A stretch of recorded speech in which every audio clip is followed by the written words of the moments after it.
በሕይወታችሁ ከዚህ በኋላ ምንም ተስፋ የለም፣ መንገዱ ሁሉ ተዘግቷል ብላችሁ በከባድ ጨለማ ውስጥ ብቻችሁን የቀራችሁ መስሏችሁ ያውቃል?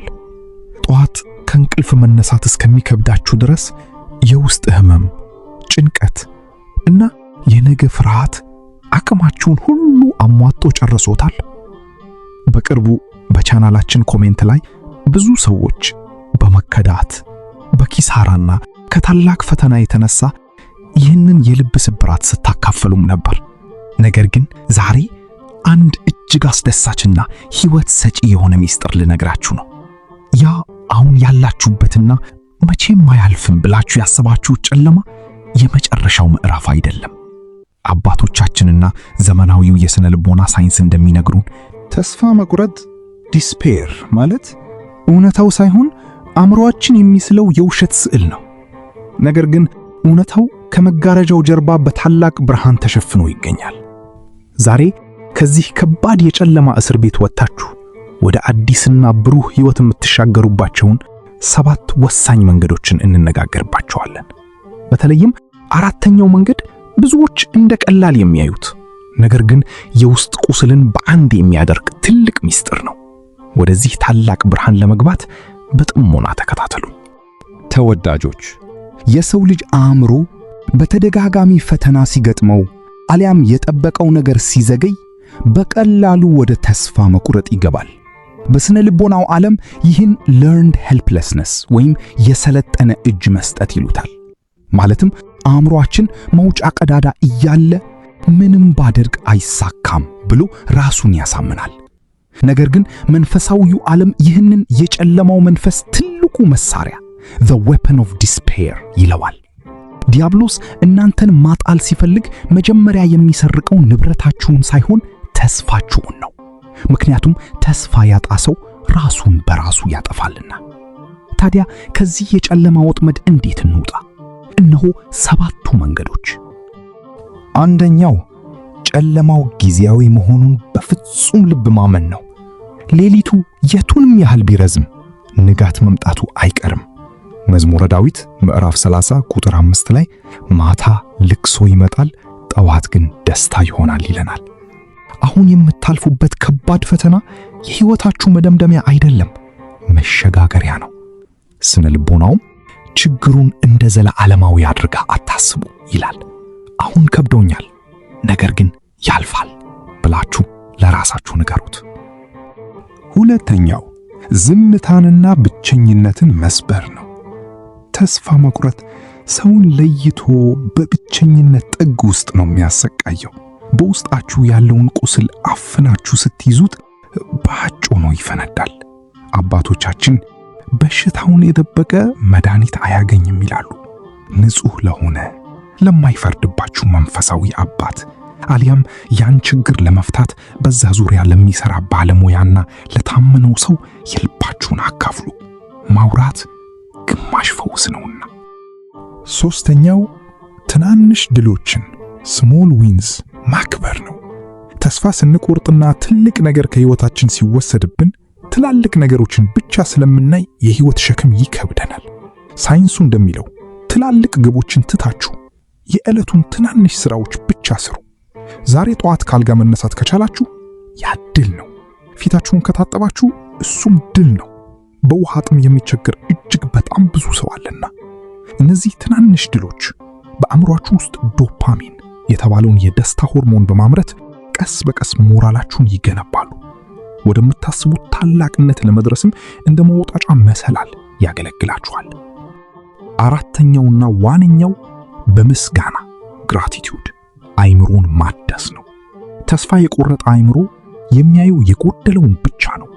ነገር ግን ይህንን ጨለማ ለመስበር በቀን 5 ደቂቃ ወስዳችሁ ላላችሁ ነገር፣ ለጤናችሁ፣ ለሕይወታችሁ፣ ለትንፋሻችሁ ፈጣሪን አመስግኑ። ቅዱስ ዮሐንስ አፈወርቅ ሁል ጊዜ እግዚአብሔርን የሚያመሰግን ሰው ዲያብሎስ ፈጽሞ ሊያሸንፈው አይችልም ይላል። ምስጋና የተዘጋውን የአእምሮ መስኮት ከፍቶ ብርሃን ያስገባል።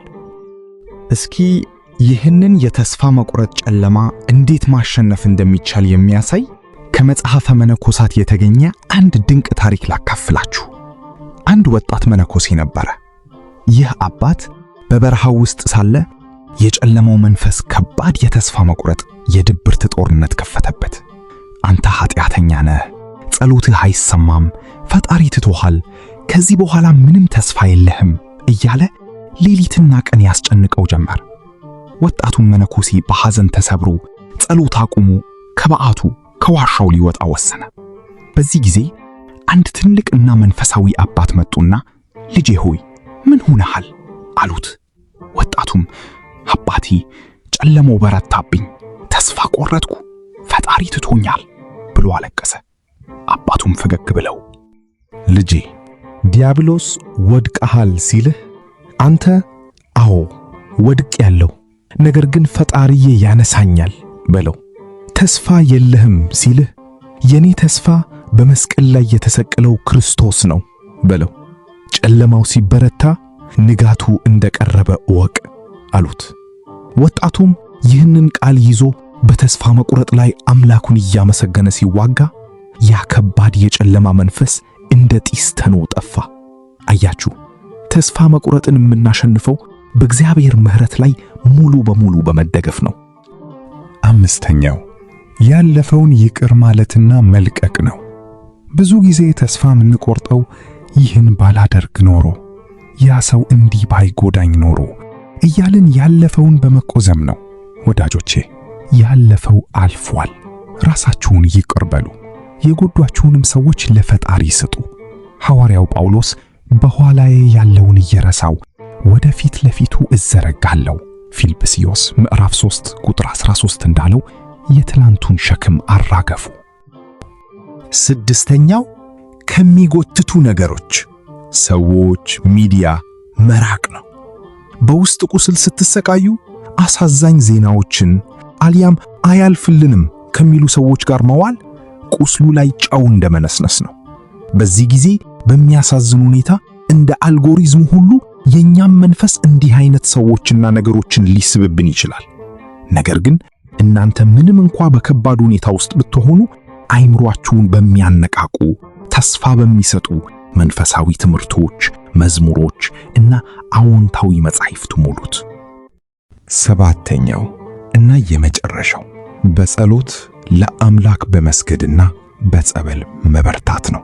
የስነ ልቦና ምክር ብቻውን የመንፈስን ቁስል ሙሉ በሙሉ ሊያደርቅ አይችልም። ተስፋ መቁረጥ የጨለማ አሰራር፣ የመንፈስ ጭንቀት ሊሆን ይችላል። ስለዚህ ወደ ቤተ ክርስቲያን ሂዱ፣ ጸበል ተጠመቁ፣ በስግደት አምላካችሁን ጠይቁ። ማቴዎስ 11 ቁጥር 28 ላይ እናንተ ደካሞች ሸክማችሁ የከበደ ሁሉ ወደ እኔ ኑ እኔም አሳርፋችኋለሁ ይለናል። ተወዳጆች ዛሬ በውስጥ ቁስል በድብርትና በተስፋ መቁረጥ ውስጥ ያላችሁ ወንድም እህቶቼ እባካችሁ አትሸነፉ። ይህ ጨለማ ጊዜያዊ ደመና ነው እንጂ የእናንተ የሕይወት መጨረሻ አይደለም። ፈጣሪ ገና ብዙ የሚያምር የሕይወት ገጽ አዘጋጅቶላችኋል። ራሳችሁን አትቅጡ። በትንንሽ እርምጃዎች በምስጋና እና በጸሎት ወደ አዲሱ ብርሃን ውጡ። ምስጋና ይሁን አንድ አምላክ ለሚሆን ለአብ ለወልድ ለመንፈስ ቅዱስ ዛሬም ዘወትሩ ለዘለዓለሙ አሜን።